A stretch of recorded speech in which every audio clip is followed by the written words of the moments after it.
Hi, welcome to the Crafty Mariana Podcast. I am your host, Mariana, former corporate marketing girly turned crafting workshop host.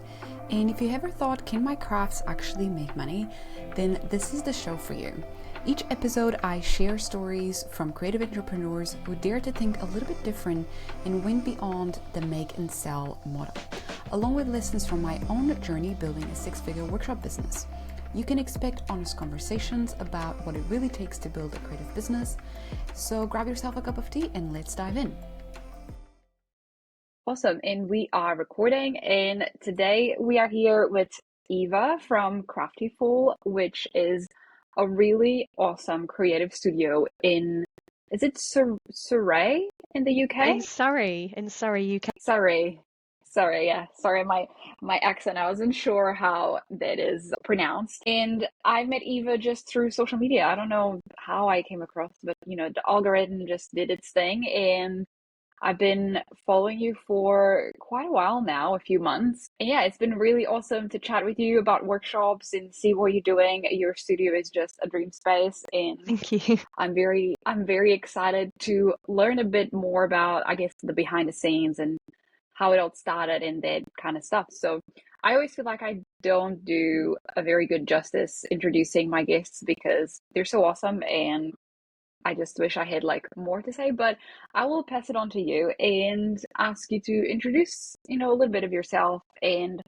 how your studio came about and all that sort of stuff. Yeah, absolutely. So I was a teacher before this. I was a teacher for 5 years, and I left probably 3 years ago now. And at that point, I wasn't crafting all that much. I actually started tutoring, and I was really, really into weaving. One of my tutees mentioned that they would love a weaving workshop, and so I decided to run a couple of little workshops to see how it went, and they weren't actually that popular to begin with. So then I thought, well, I need some photos and things, so I ran a couple of free workshops. I think I ran 2 free workshops, put a message out on the local Facebook community groups, and they were snapped up super quickly. Obviously they were free, and I managed to get some photos, and I really enjoyed it. And I was like, oh, okay, well, I'm getting a little bit not bored of tutoring, but I felt like I could push myself a little bit further. And I've always loved crafting, but I think all of us are busy with 9-to-5 jobs, and I didn't have as much time to do it. And these workshops were super popular, so I thought, okay, there might be a thing here. So I decided during the half term, so this sort of school holidays, to run a couple of workshops. And again, they weren't actually that popular to begin with, so for anyone out there that's wanting to do it and they're struggling with numbers, don't worry. And it wasn't until I started to think, well, okay, well, maybe workshops for us in this area aren't going to work because we have lots of working parents. And as a teacher, I know parents are looking for all-day holiday care. And I'd worked in a holiday camp when I was at university, and I'd really enjoyed it. But I thought, okay, well, how can I make this smaller, more intimate? We don't have a space. I actually ran it from my home. And it was just completely dedicated to crafting, and it was really popular. And I was like, oh, okay, we might be onto something here. So I started to lessen the amount that I tutored, and I started to focus on the holiday camp side of things. And it was really popular. So I thought, right, okay, let's move more in this craft direction. And we got in contact with some local schools, and we started to run, I say we as well me, I started to run some after school clubs in some local schools. And the first term was slow. We had maybe 6 children in our club, and then after the first sort of term, word had spread and they'd seen the kind of projects that they were doing, and we ended up fully booked with waiting lists, sometimes the whole class size, sometimes waiting lists with double the class size. And this went on for about a year, I think, and then we were sort of at the full capacity of what we could do. I wasn't enjoying that I had to cart loads of equipment around. I would lose things. I would be incredibly anxious that I would forget something. Even just forgetting the scissors makes things incredibly difficult. And I just decided pretty much over the space of a week that I wanted a studio space. And I'm a little bit impulsive. I said to my now fiance at the time, I really want a studio. And he's like, okay, well, you go to work, you do what you need to do, and we'll talk about it when you come home. Don't do anything impulsive. And I called him a couple of hours later and I said, oh, I just went into the local haberdashery and she's going traveling and her property's up to be let. So I went in and I spoke to the estate agents and I've already had a viewing and I'm going to send them my proposal tonight. And it sort of just spiraled from there. I didn't actually get that property, but within the space of a month, I had my now studio and we sort of went from there. Yeah. That's so funny. I mean, I think it was just meant to be. And when you want to do something, like you just know it and you go for it and things just happen because yeah, I've noticed that with my studio as well that I'm now setting up. I know, congratulations. So It's really yeah, exciting. thank you. Thank you. I'm equal amounts of excited and anxious, but I'm trying to like tell my brain that it's all excitement because it It kind of is feels very terrifying. It is yeah, terrifying. yeah. But yeah, we'll see. We're now trying like to paint and set it all up, and my dad helped me build some tables, which was super cool.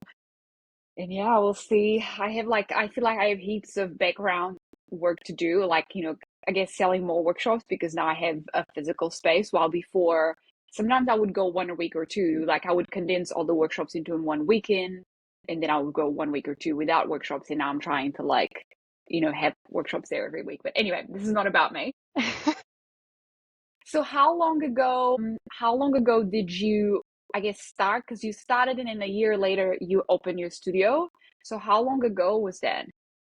So I opened the studio in March last year. So we're coming up to our 1 year anniversary. I got the keys on the 1st of March. No, I didn't. I got the keys in February. So I've had the studio a year and we had our sort of grand opening on the 2nd of March.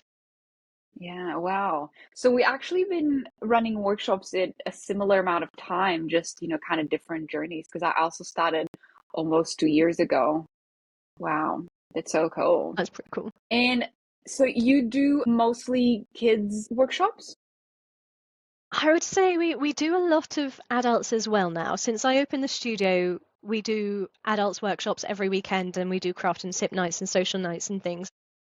The children, I would say, is our primary every day. We run after school clubs, weekend clubs, home ed clubs, holiday camps, parties. So that's our main thing. And then the adult workshops are just little extra fun things that I enjoy doing on top. Yeah.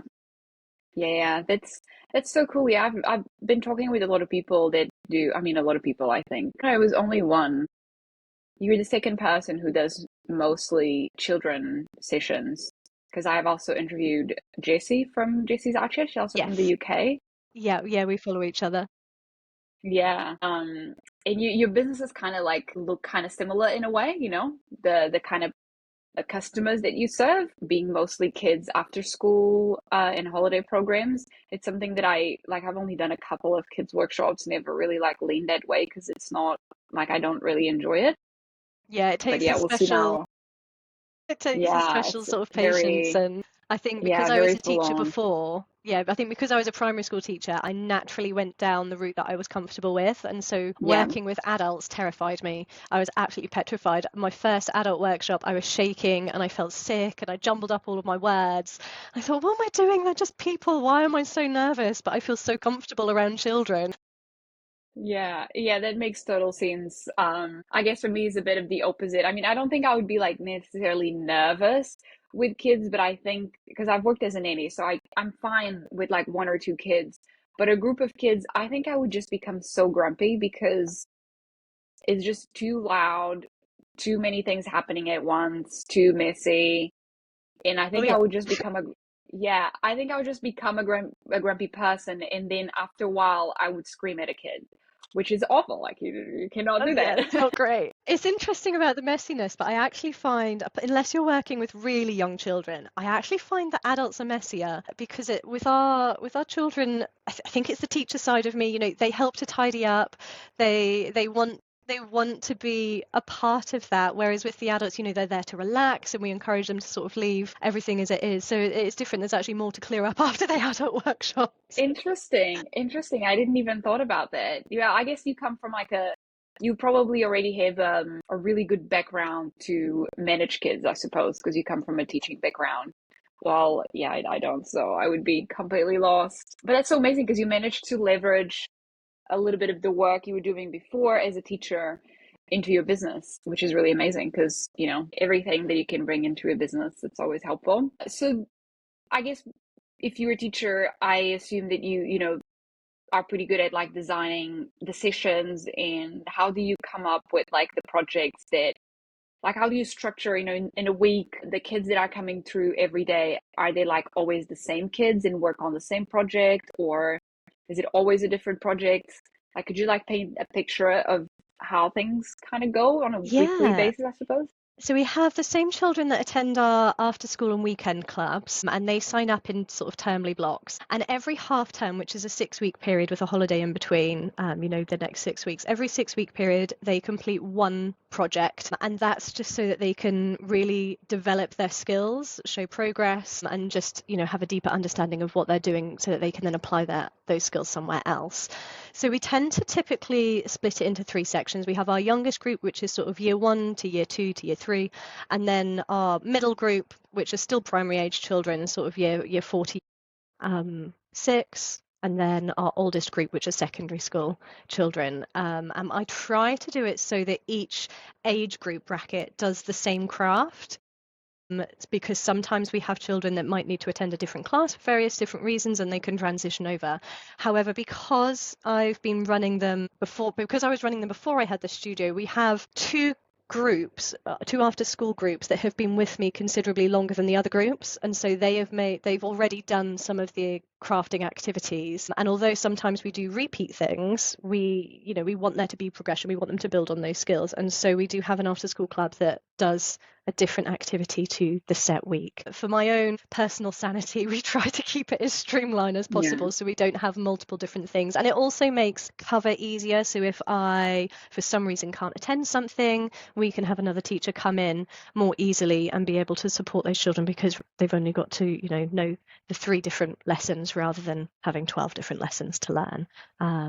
But our parties that we have parties every Saturday and Sunday, and they're a little more ad hoc. Parents choose the activity that they want the children to do, but we have a party booklet and they choose the crafts from there. So again, it's very set in terms of, we know what could potentially be coming up and we can resource that. Although we do completely bespoke ones as well. That's so cool. And what kind of projects do the kids do? Like, what sort of crafts you have? I mean, I already know some. For someone who hasn't come across you, what sort of crafts?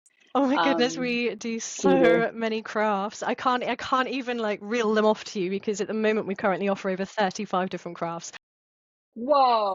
Yeah, we do loads and loads now. We've sort of built up the repertoire. We started with 4 and we're now at 35, which is crazy. Last half term, what did we do? Our youngest group did macrame rainbows. Our middle group were doing, what were they doing? I think they were doing mosaicing. That's bad, I can't remember. We've had the week's break now and I can't remember. My brain's gone to mush. And our oldest group were doing a mixture of crochet and embroidery.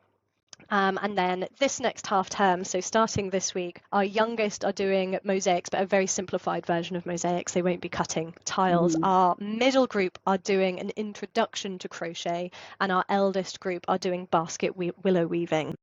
And yeah, I mean, we do so many. It's quite nice because I've got enough crafts now that we can roll for a couple of years with our after school clubs using what we've got before we then have to start sort of recycling and replanning and jigging things around.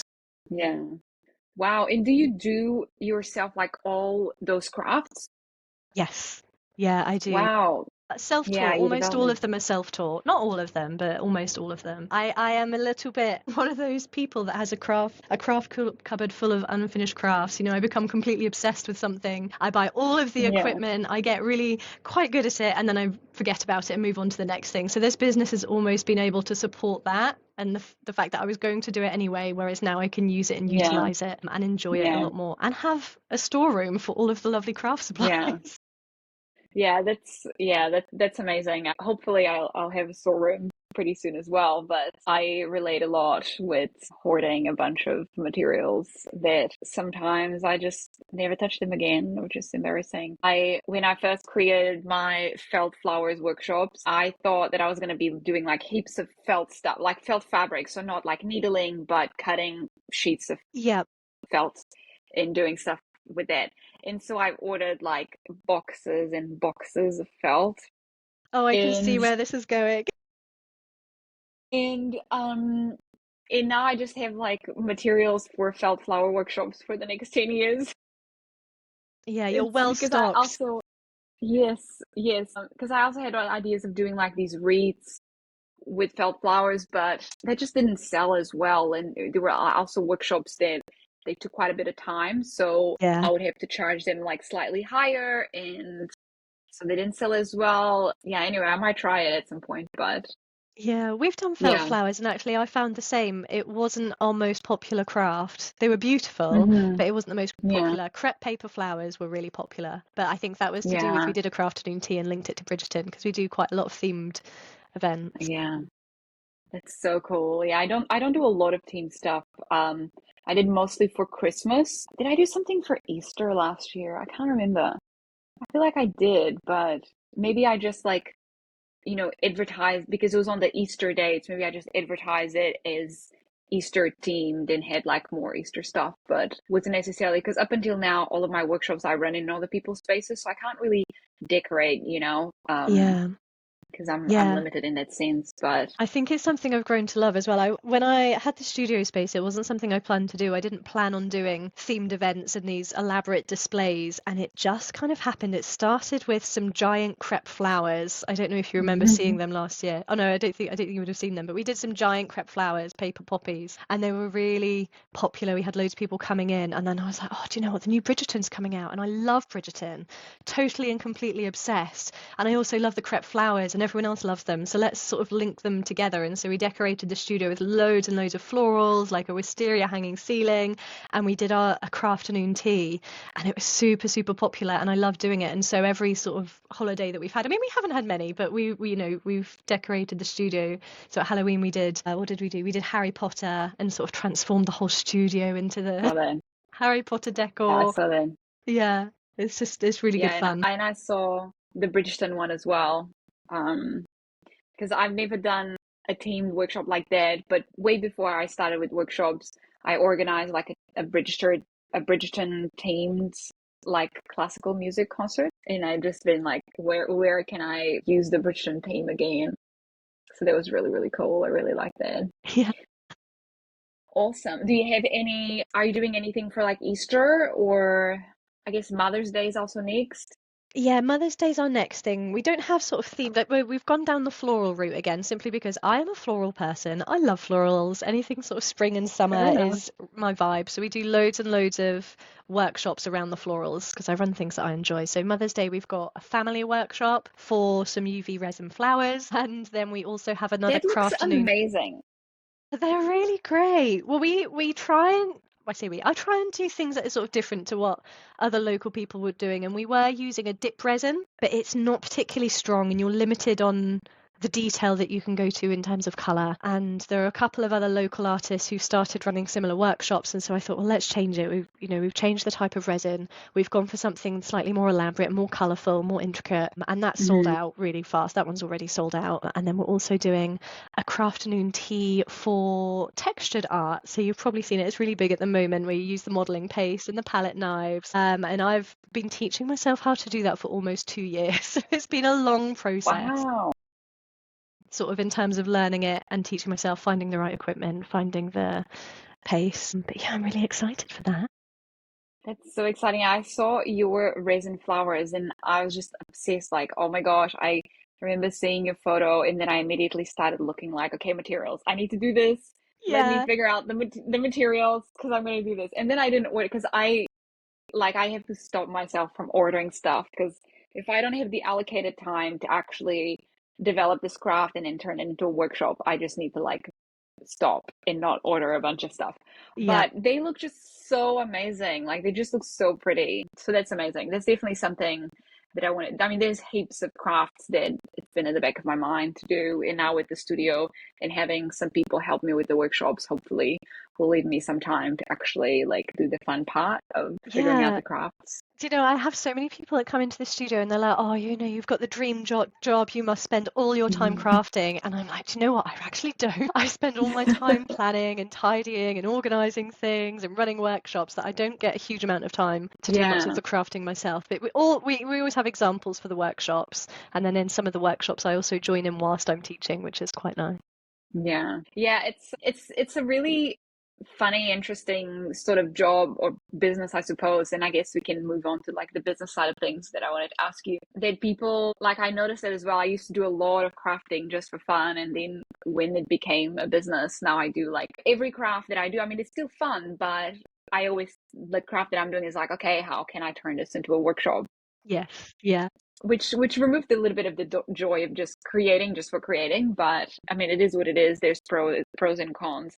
But I do think that people who've never done it and want to start, they really like romanticize the being a dream job, which can be, but it's also like a lot of hard work Yeah, definitely. And I and think even uncertainty. myself, I didn't realize how hard it would be. I left teaching because I was very stressed, I was tired, and I wanted something that was a bit slower pace. And I created this job for myself. It wasn't available, it wasn't out there. I made it, and actually I've just made a really quite high fast, stressful job for myself. Yeah. And yeah, I think we don't realize, and I think until we're doing it, we don't sort of see what it is. I get so many messages, and you probably do as well, from people, saying that I have the dream job and I'm an inspiration, which is really lovely. I've even had people say, oh, this is my retirement dream. And I'm like, this isn't a retirement job. This definitely is a full-time, everyday job. No. I think what people mean is that, like, because when you think about retirement, in an ideal world, you achieve some sort of like financial situation where you can do what we're doing without wanting to make money, So if you're doing these workshops and you don't have to make money with it, then it could be just fun and not stressful. But it is definitely not what I would call a retirement job. But yeah, I feel you. Yeah, I get those messages all the time. Like, it's pretty crazy because when I created the Crafty Mariana page, like, there was specifically for like the behind the scenes of the business and getting other people who want to do a crafting workshop business. And there's just so many people who want to do it, but I don't really think that they know, like, they really want it and they know what it takes, because you just kind of like start, there's no, of course there's like, some steps that you can take, but I think a lot of people, yeah, they glamour, like, they romanticize it and are not really into like the business side of things, if that It's if that definitely makes a learning sense. curve, the business side. Yeah.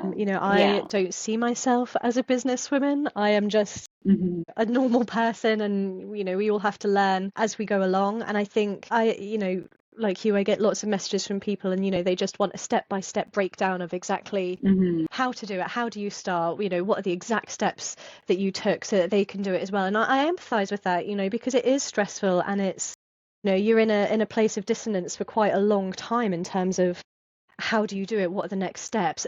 Legalities. I don't know so much where you are, but there are quite strict laws and rules in place in the UK, especially revolving children. But I can't give that to people, especially the quantity of messages that I get. I wouldn't be able to reply to them. That would be a job in itself. But you have to start in a way that works for you.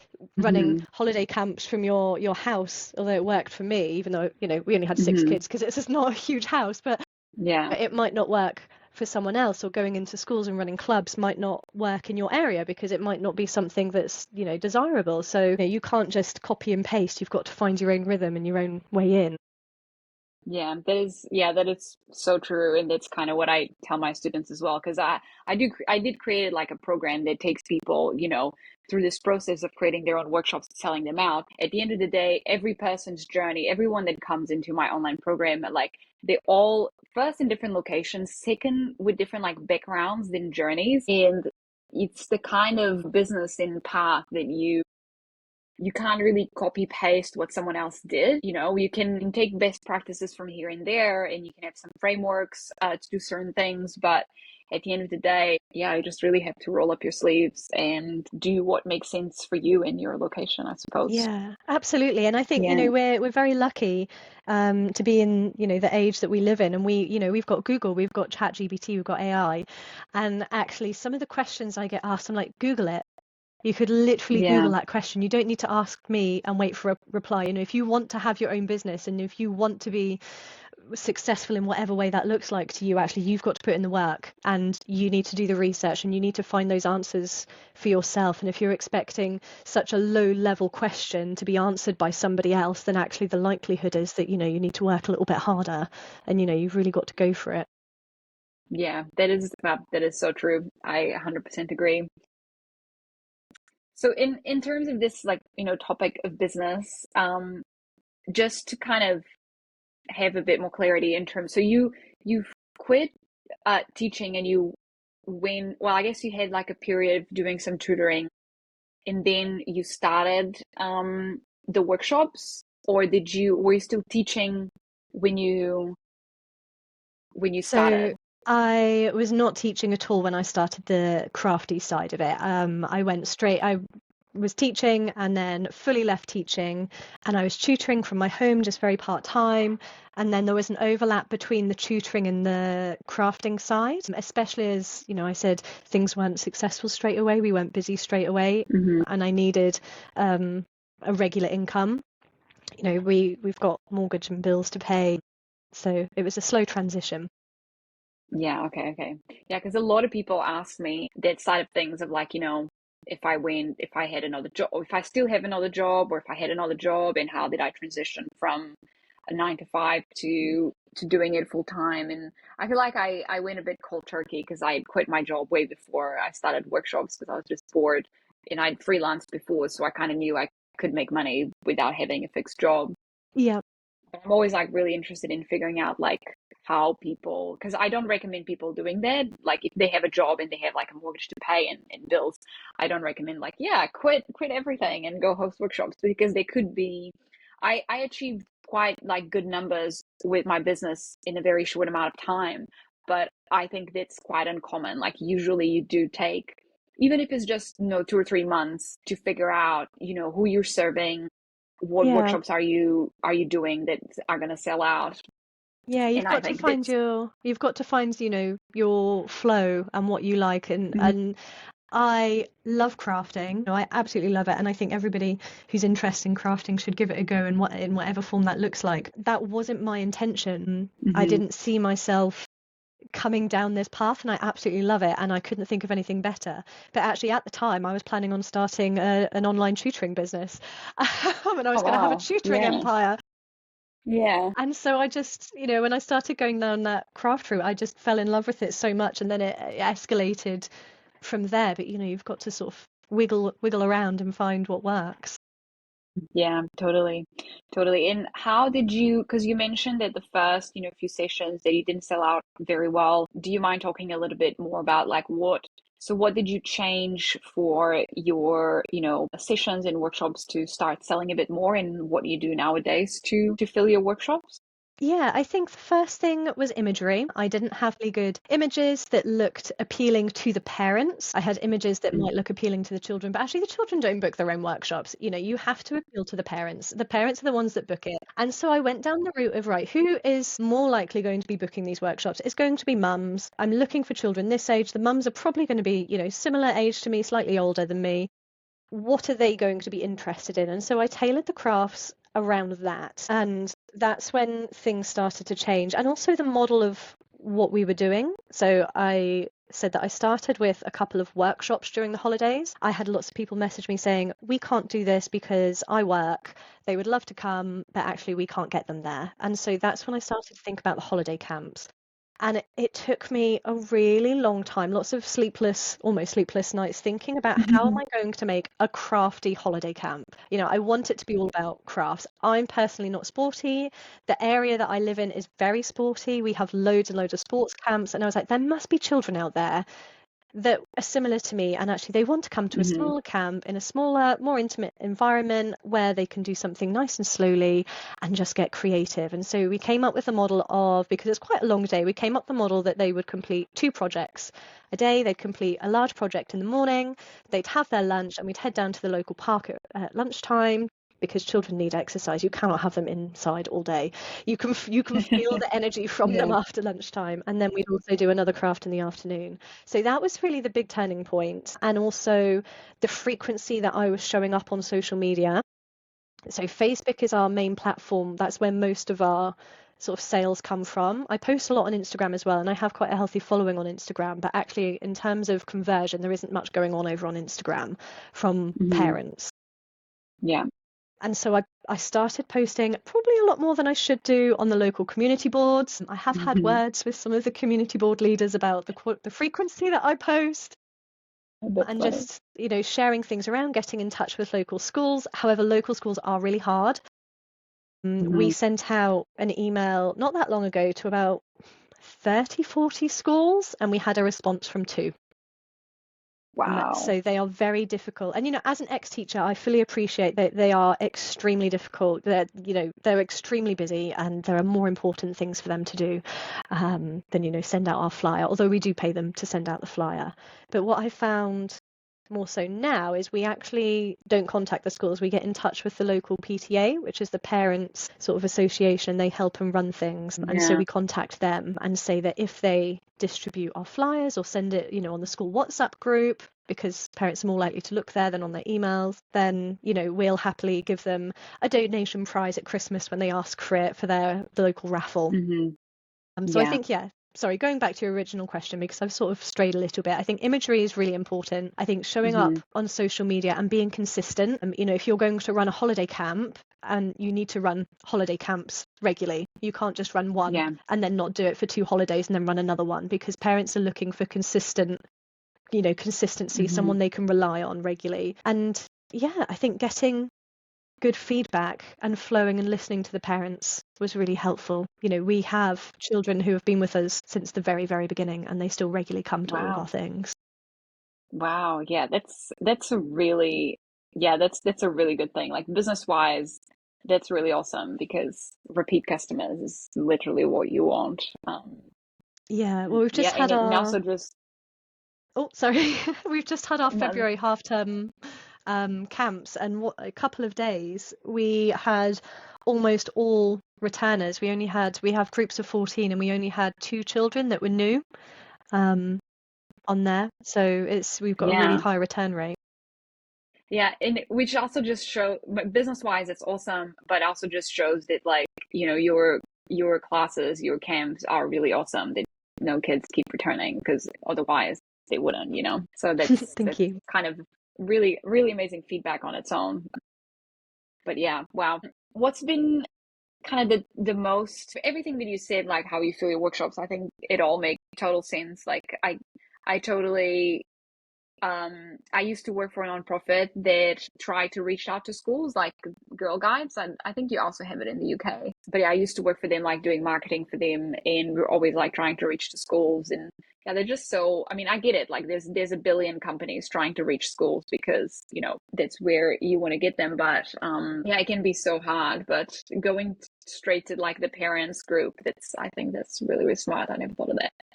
I think that was just sheer desperation. And we had a couple of parents that were already on the PTA, and their children came to things that we did. So we already had a slight sort of personal step in the door, which was good. The schools, we even offered, we sent an email to all of those schools again, offering free workshops for their children. And I was really, really quite surprised that only 1 or 2, maybe even 3 got back to us for that. I can't remember now, because that was about 6 months ago. But I was like, they're really missing out. Schools, I don't know what it's like where you are, but schools are crammed full of so much that actually to have somebody come in and offer a free workshop for children just seems bizarre that you wouldn't respond to that. Yeah. But they probably have heaps of, other companies and groups trying to do stuff with them, I suppose. And they probably also all overworked. So I kind of understand why it's so hard to reach schools, I suppose. What has been, other than reaching schools, what has been like the biggest challenge in terms of the business side of things? What has been the biggest challenge in your business? Where do I start? How long have you got? I don't know, as long as you want. Do you know what? I love this business, and I just want to start off by saying that before I turn into a moaning Minnie. It is hard. I think, I've spoken to you before about the financial side of things. We are very, very fortunate that we do have lots of repeat customers. We've got a really good supportive community around us. Parents share things for us, and I'm so grateful. But having a studio is really expensive, and having staff is really expensive, and there are so many hidden costs. And as we're learning with legalities of things that we need, things that we need to pay for, things that come up out of the blue, it's really challenging. One of my targets when I opened the studio was to reach 6 figures.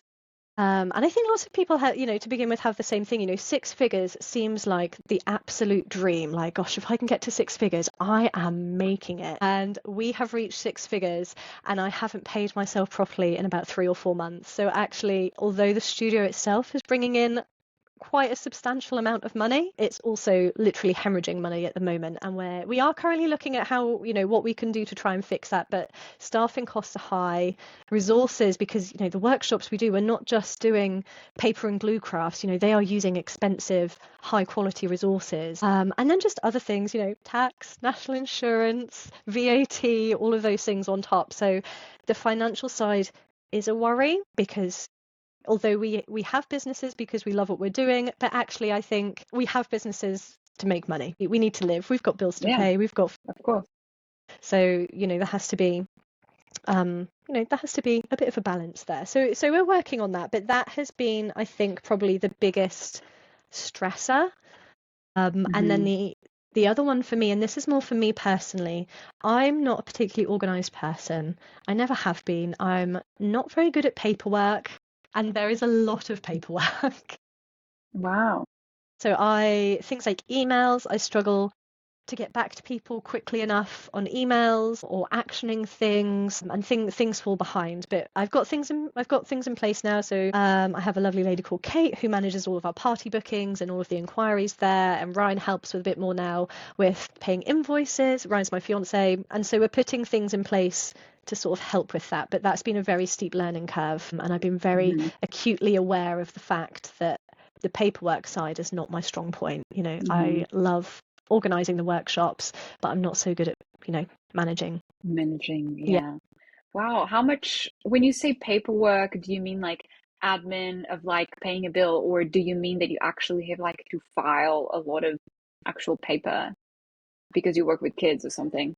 We do have some paper. We try to keep everything online as much as possible.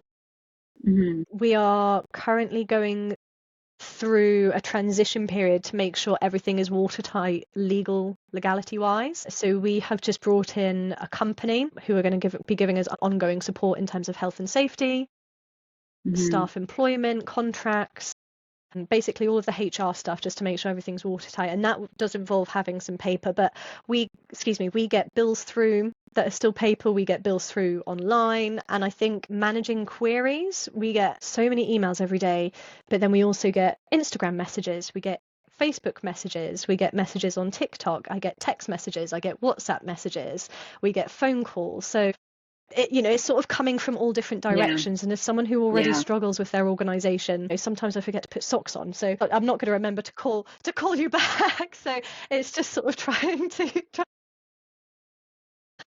Yeah, I feel you. Wow. Yeah, it sounds very full on. Like, I mean, I do get a lot of messages as well, and emails. I wouldn't say I get a crazy amount, but there's always every other day there's always like an inquiry. And I feel like I'm not very good either at replying to it. I try to be very good when it's like an inquiry for a private booking, because that will lead to money. So every time those come through, I try to be very responsive and follow up straight away. But sometimes I get emails where I'm like, someone is asking, this has literally happened yesterday. Someone sent me an email asking if I could sell. I do these like chains and charms workshops. Yes, those Where look people great. come and I've they seen have like, those. yeah, thank you. And someone sent me a message asking if they can buy a kit of that, because they're organizing like a birthday party for 9-year-olds, and I think they're only 4 or 5, and they want to have the materials at their house to organize this stuff. And I'm like, I just can't deal with this, because when someone asks me, I have like processes for everything in my business, but when someone asks me something that's completely different than what I do, I'm like, I mean, technically I could, but just the process of having to think about it and then organizing it and having it picked up and or shipped or whatever, I'm like, I'm just going to say no. Yeah, I think I that's just easier. I think we have need to to, sort of, in a way, we sort of need to stick to our lane without sounding limiting. Because when I yeah, opened the studio, I tried to do everything. You know, I wanted to do yeah. all of the private workshops. I wanted to do all the private events. I wanted to do DIY craft kits. We wanted to do parties. We wanted to do, you know, the Christmas fairs and go around to loads of local markets. And actually, you can't do it all. We launched a whole load of kits, which take hours, by the way. Obviously, it's very nice because once you've got them set up and ready to go, they should theoretically be quite quick, although they're not really, because you've got to make each individual kit and cut all the cord up, you know, if it's a macrame one. But you know, we did that and I launched it, but actually it's a completely different business, because when you've got orders dripping through every single day and you're busy teaching or busy getting equipment ready, you know, it's just another side of the business. You've got to manage the delivery and you've got to pack it all and you've got to make sure that you send it. I'm very forgetful, and that makes me very anxious that I'm going to forget to send someone's order. And so we actually took it offline, and people can order kits through us and pay for delivery and we'll invoice, but we don't have them online anymore. Yeah. Yeah, I feel you. It's like when you have a business, you just kind of want to do everything because it's like, oh, but I could make money in this way, and this sounds so fun. Like, oh, I might not make a lot of money, but this is fun. And then you just like fill up your plate with too much, Yeah, and and I also then didn't you want to burn be, out. I didn't want to come across as like a, you know, someone that says no to everything. We'd get inquiries for things, and I'd be like, oh, but I don't want to disappoint them. You know, they want Hmm. this. You know, I can accommodate that if I move this Hmm. around and change this. And actually, it was becoming too much. Yeah. So it's knowing No, when to limit yourself. I totally feel you, and I think I did had a phase like that at the start, but this past year has been like a huge learning curve with like starting my online stuff. I really didn't know that my online stuff would grow so much so fast. You know, I started the page and I wanted to like make it work, but I thought it would be a much slower growth. And then trying to keep up with that while also still running and growing my business. Like, I think I just had to very quickly become comfortable with saying no and disappointing people. Like, you can't ever please everyone. And the quicker you get like over that, I think the better you do in the long term. Yeah, But absolutely. yeah, Learning to say. yeah. Yeah, very, I think that's very, very important. So what does your team look like at the moment? Does your fiance also work in the business? How many people He doesn't technically have work in the business. involved? He has his own full-time job, which is very Hmm. much needed because, as I said, financially, the business at the moment we're on a learning curve, a steep one. So he Hmm. has to work full time, and you know he enjoys Hmm. working full time. He enjoys what he does, but he is extremely organized. We are complete opposites, and so he sort of ticks through my emails throughout the day. Whilst he's working, he just jumps on. He started making me several spreadsheets, which I will never look at, as grateful as I am. But he just enjoys making the spreadsheets, and he now manages things as they come through. So when a booking comes through, he'll put it on the spreadsheet and manage the deductions that we need to make for various different things. So if that's a new development. That's the past couple of months, which has been extremely helpful. I've had a lovely lady called Kate working with me. I can't remember how long now. It's been possibly 6 months. And she was managing all of my emails, and we've sort of gradually dwindled it down and made it more specific. So she now manages all of the party inquiries, because the parties, we have so many parties, it's like a separate business in itself. So she manages all of the parties, and there's a lot of forward and backwards with those, you know, figuring out what people want. We have a party leader. We're currently training up one of our current members of staff to be our new party leader, and they work at the weekends. And then we have a couple of very part-time ad hoc staff members who might help with an after-school club if the numbers are slightly larger, or during the holiday camps, we always have 3 staff members present for the holiday camps to make sure that we're meeting our ratios Yeah, listed in our policy. So yeah, at the moment, yeah. it is very part-time and very ad hoc. We're only open Wednesdays to Sundays. It was Wednesdays to Saturdays. It's now Wednesdays to Sundays. Hmm. So we're gradually building it up. Yeah.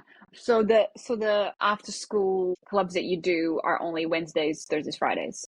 They are Wednesday, Thursday, Friday, and Saturdays. So we've got some Saturday morning clubs as well, so some weekend clubs. And on a Wednesday, we run a home education club as well for children that are home educated. So you have the casual part-timers that kind of assist you. Like, do you still run most of the sessions and they assist you, or? Yeah, I run everything. I run everything apart from Wow. the parties, and we have a party leader for that. So I am still very much in the business Yeah. as well as running the business. Yeah. So Wow. Yeah. There'll be. sometimes the hours are long. Sometimes not so much. Sometimes it's a bit more chilled. But I think when I am planning, I get a bit excited, and sometimes I'll put myself in for a craft and sip evening with adults after, our clubs finish at 7, and then we'll have, an 8 till 10 craft and sip, and then the next day we've got our weekly clubs from 10 o'clock in the morning, and then adult workshops in the afternoon, and then another craft and sip, and then, before I know it, I've worked 14-hour shifts multiple days in a row. Oh, wow. Which isn't particularly clever. I do not recommend that. I think people need to manage their time No. better than me. Yeah. Yeah. They'll be very full on. I mean, that's okay to do like for a few weeks or a couple weeks, but yeah, as a long-term continuous thing, they can be like really exhausting and just suck the life out of, and the joy out of doing Yeah. your own business, I suppose, because you really need the resting time to recharge. So hopefully you're getting some resting time in between Sunday and Wednesday.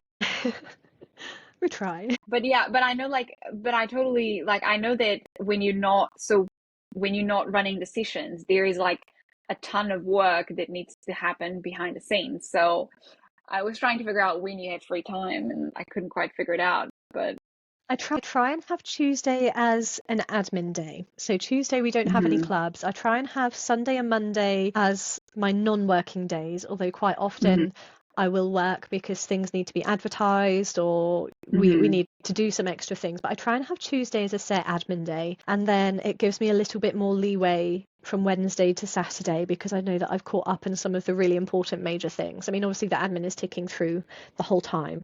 But yeah, and sort of, I think because our clubs are after school clubs, and apart from on a Wednesday, we don't have much during the day.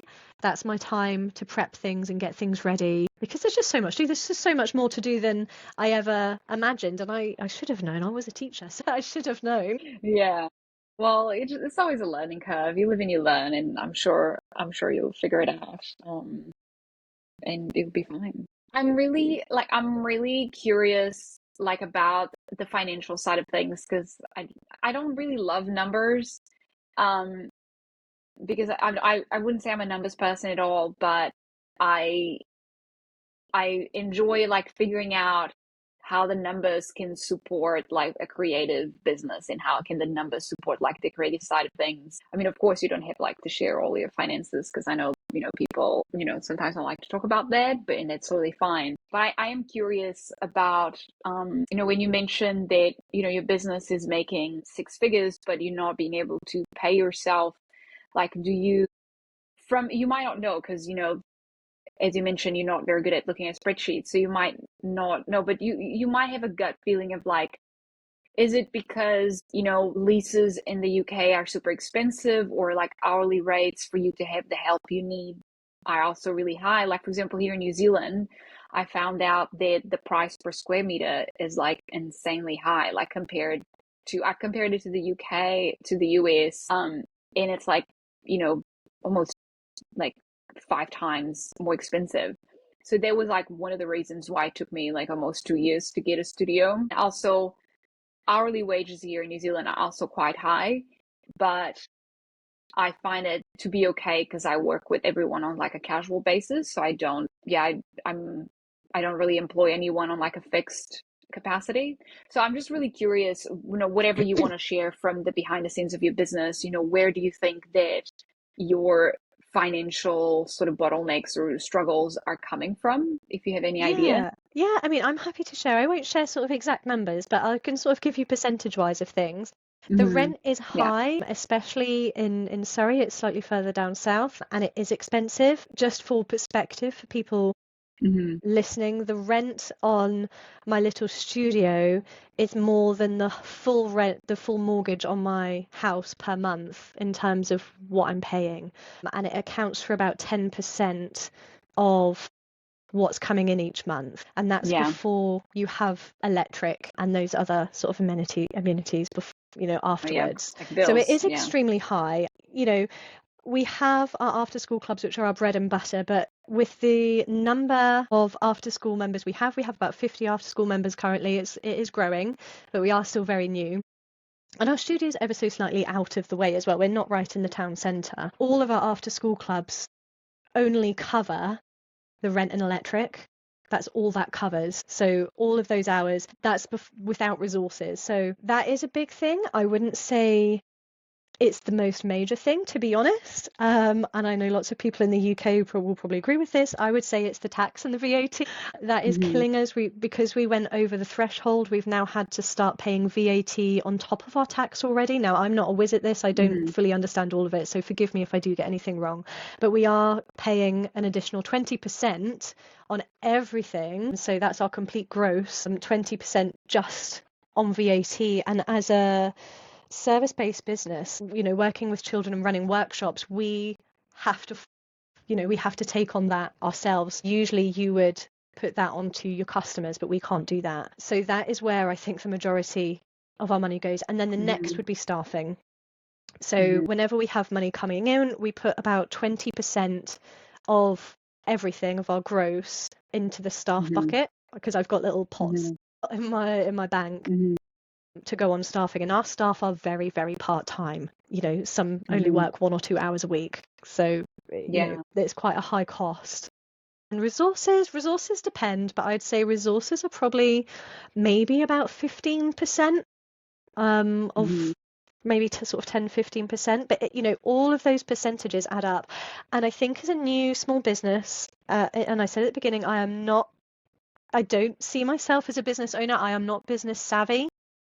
I don't understand all of the processes just yet, but as an example, we put some new staff on payroll during the summer, and our bookkeeper didn't make it clear enough for me, someone who doesn't understand that their national insurance contributions, we had to pay those. I don't know what I was thinking or why I thought anybody else would pay them, but the deductions on their pay slips have to actually physically be paid by us, and we didn't do it. So we were lumbered with a very large bill last month of all of the national insurance contributions that we had to pay, and it was a bit of a shock, and I cried a lot. And also, something else that's happened, our electricity bill, which is roughly, I don't know percentage wise, but our electricity is about £300 a month. We pay direct debit, so it comes out every month, and it had been, and then up until October it just stopped, and I didn't realise, because I said paperwork isn't my thing. Ryan spotted it last month, and he emailed them, and they sent us a very, very large bill to pay for all of the electric that we hadn't been paying since October that I didn't catch up on. So there are lots of things sort of coming and going, and my laptop broke today, and I've been told I need to get a brand new laptop, and there's just lots of those everyday things that just seem to keep coming and coming. I mean, I love it. I wouldn't change it, but the financial side, we are getting to grips. I wouldn't take me as an ideal model. I'm still very new at this business, and I'm learning and developing and growing and getting to grips with it. No, I totally feel like there's so many moving parts to doing business, and honestly, like, I'm also still learning. I've had other experience because I've worked in marketing for a long time, and I've studied business, so I've had other experiences. And my mom always had her own business, so I guess I have maybe a little bit just more than the usual person who's never done business sort of background. But it's always a work in progress, and I totally feel you. Sometimes things just come out of the woodworks, and you have to deal with it and pay it. I wanted to ask, like, I know this is probably, I mean, there'll be a lot of people listening that are not from the UK, but what is national insurance thing that you were talking about? Do you know, Is it like basically taxes? an additional tax. So I don't fully understand it, and I get a little bit upset by the fact I have to pay it. From what I understand, and please don't take this at face value, because please take this at face value, because I don't know all the ins and outs, but I think it's a way for them to tax the customer as well as taxing you. But so you are supposed to, put that 20% onto your customers, for your customers to pay 20% VAT for the service. But we have to take that cost, because we can't charge another 20% on top of what we're paying. We'd be so far out of the norm price range that no one would show up. Do you know of other like similar businesses to yours in your area? There are a few popping up.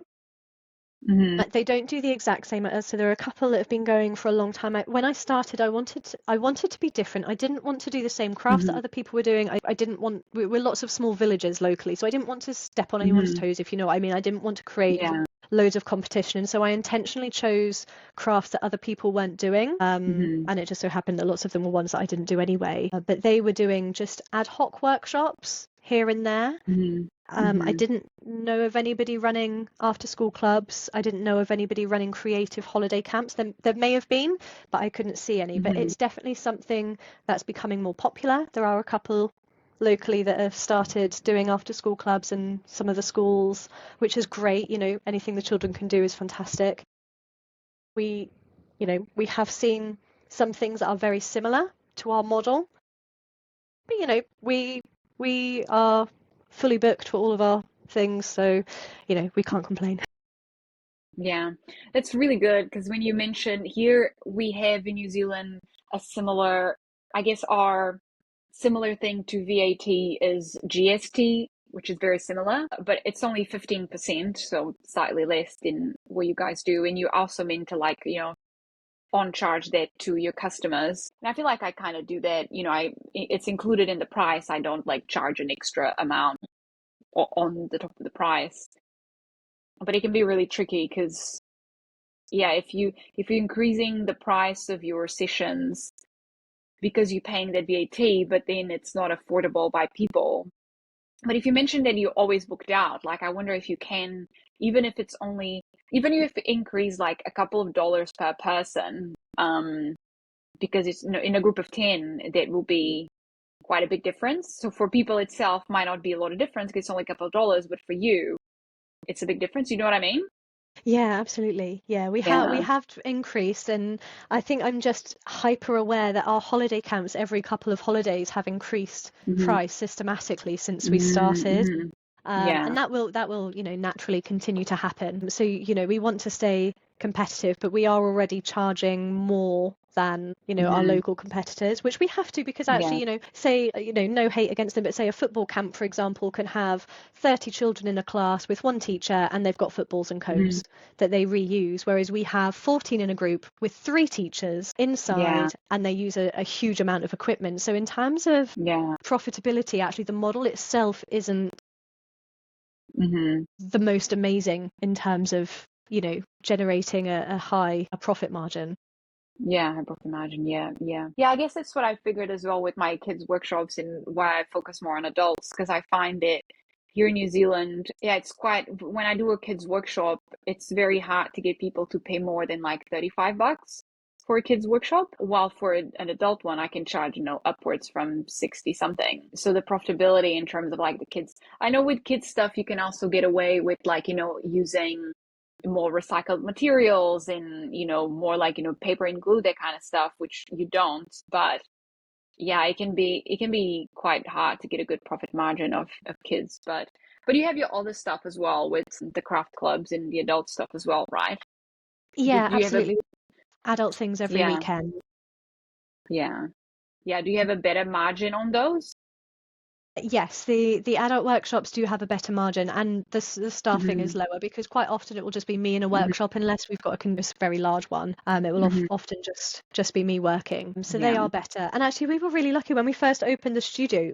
Every time I released a workshop, it would be sold out within like a couple of hours, which was just crazy. But things are starting to slow down a little bit. I think the novelty of us has worn off, and we're just having to push a lot more to get those Hmm. sales than I was to begin with. Hmm. Previously I'd put a post up on Facebook, post up on Instagram, and bam, the sale tickets would be coming through. Whereas now, I have to post for several weeks. I have to change the advertising. I have to look more, I don't know the right word, but I have to look into it a lot more and see what's working and sort of problem Hmm. solve. And we are actually we've just signed up to do an ads course so that we can start running some meta ads without spending lots of money and not getting anywhere, because I've tried that. Yeah. So we're looking for Yeah. something a bit more Yeah. systematic.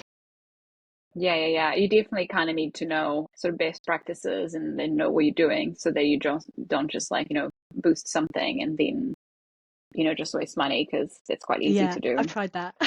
Tried that Yeah. lots, and I was like, what's going on? I've just Yeah. spent 50 quid. Yeah, I feel you. I feel you. Have you ever done any like collaborations with, you mentioned you've done kits, but any like collaborations with other businesses or creatives or stuff like that? I have a friend and we did a collaboration for a children's workshop, which was great. I mean, she's super busy at the moment with, she's a graphic designer, so she's super busy with that at the moment. So we haven't done any more. I wouldn't Hmm. say collaborations, but we hire the studio out to other creatives. So in times when we're not running workshops, we'll hire the studio space out and they can come and run their own workshops. But they're responsible for the advertising and the ticket sales and Hmm. managing that. But we'll put it on our website Hmm. for them. Yeah, yeah, that's so cool. Yeah, I really want to do that as well at some point, not straight away, but at some point. Are there any, so last, few questions, because I think we're just past a little 1 hour, I think. Are there any like new workshop formats or ideas that you are excited to try and that you want to talk about it? Or if you don't, that's okay. Do you know, I think for now, I think we've tried so many things in such a short amount of time. I think I Hmm. really want to push what's working. I want to Yeah. almost narrow it down. I've tried offering lots and I've stressed Hmm. myself out. I've pulled Hmm. myself too thin. So now I really want to narrow it, focus at what's on working and really find, what is it that we are really, really good at and, continue with that. So we're going to keep pushing our after school clubs, keep pushing the holiday camps and adult Hmm. workshops and parties and things and stick with that for a Hmm. little while. And I think as I said, the financial side at the moment it's a little bit on the wobbly side, so we want to Yeah. really nail that, hammer it down, get that working really well before we then start again letting the imagination run wild Yeah. and going with other Yeah. things. Yeah, I feel you. I totally feel you. And you already have like 30 something crafts under your belt. Like that's mind blowing to Yeah, me. it's a lot of equipment. Um, yeah, a lot of equipment. And then also like you always have leftover materials from workshops. So like stock that you have in the studio of, for upcoming workshops, there's still like kind of money that's sitting on a shelf almost. So Yeah, I absolutely. totally feel you. Yeah, totally feel you. All right, last question. I feel like you kind of already answered this question, but maybe, you'll just say the same thing again in a little bit of a different way. But what advice would you give to someone who wants to start their own either studio or children's holiday camps or workshop-based business? Like what would be, your one piece of advice? Just the one? It's quite hard. Just the one. Just the one. Oh goodness, just the one. I would say you've just got to try it in whatever that looks like for you. You've got to try it because, in 6 months' time, you're still going to be wanting to try it. So you might as well do it now and make mistakes, and then in 6 months' time, be in a better position rather than just sitting there thinking about it. Don't waste your time. Just do it in whatever Hmm. way that looks like. You will learn. I've made so many mistakes, so many mistakes. We don't have time to say them, Same. but obviously I don't share them on Instagram. You don't see them. You don't see the tears, the Yeah. sweat, all that jazz. Yeah. Just do it. Yeah. Just go for it. Be brave. Yeah. I second that. I think, you always learn through doing, and as soon as you can get out of the overthinking phase, in the planning phase, the best. So thank you so much, Eva, for Thank you so joining much for us having me. on. Yeah, of course, it was a pleasure chatting with you, and I'm sure that people are going to love hearing from you because I feel like a lot of our audiences kind of cross over a little bit. Yes, yeah, I think they do. I noticed. So yeah, I think I know that they're all gonna love hearing from you. And yeah, thank you so much for joining us. And that's a wrap. Okay, well, have a lovely day, and yeah, I'm sure we'll keep talking on Instagram. So Yeah. I'll speak to you All soon. right. Speak to you Bye. soon.